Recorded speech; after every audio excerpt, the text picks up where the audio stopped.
lived experience, quite simply, is somebody sharing their experience of living life in a certain way. So you might be living with a disability, you might be living with a mental health problem, you might be living in a certain part of the country.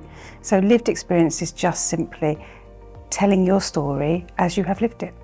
It's lived experience that brings that deep understanding of what it means to be on the receiving end of a service, how this feels, how it's experienced and how it needs to work. Lived experience in the context that we're working is using our previous experience of being in services and having to sort of navigate our own mental health and then coming out the other end and using it to help other people's voices be heard that are in the boat that we were in before, I guess. That's why I see it. I think having a lived experience team of people that understand how, some of these people have lived their lives, it's about bridging a gap a little bit. It's understanding that a system can only provide so much. We have spoken to people who would never in a million years want to, if someone came along with kind of like a badge that said, I'm from X service, these people would not talk to the service, but they'll talk to us because there's like that trust, that kinship. So they have kind of a strategic function, but they also have a really practical operational function in terms of actually being the people that can really translate that material from the general population. We have to strategically say what people use in the language people use that we understand.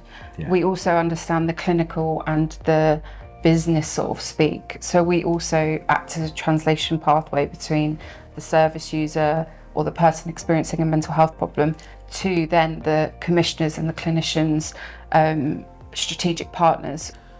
I think it's important for leaders such as ourselves to have lived experience inform the services that we design, the services that we buy, and the services that we've got for people, particularly here in Kent and Medway. I think it's important to understand the path that has been trodden, if you like, by the person who's lived and breathed, particularly a diagnosis of mental health. To be a lived experience lead, you've got to be something quite special. You've got to recognise that your experience is valuable, that your learning of that experience is valuable, and that you likely have this real talent and skill to recognise that in other people. Lived experience previously has been something that is a tick box exercise. You go and get a survey, go and talk to some patients, get some feedback on a bit of paper, fill out an online survey. To actually have something embedded in the development of services brings a different skill set to that process that probably hasn't existed before.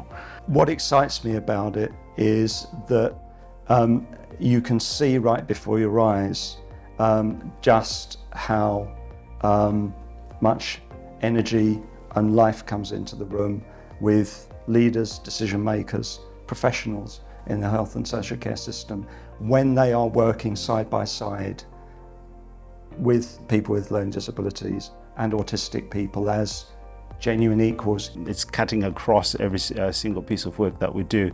So it's a partnership where it's equal voices. It's not a partnership that's one party feels like a junior partner, but actually it's truly embedded. So I think that's the richness that we've got with this partnership with EK360. It just makes it really real, and it makes it accessible.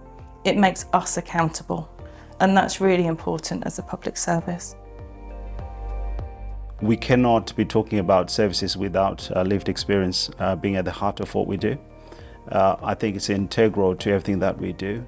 I think if NHS is to truly respond to patients' needs, it's got to be part and parcel of our delivery vehicle. Open up the space, the decision-making space, the ideas space, the vision-building space for people with lived experience from the outset.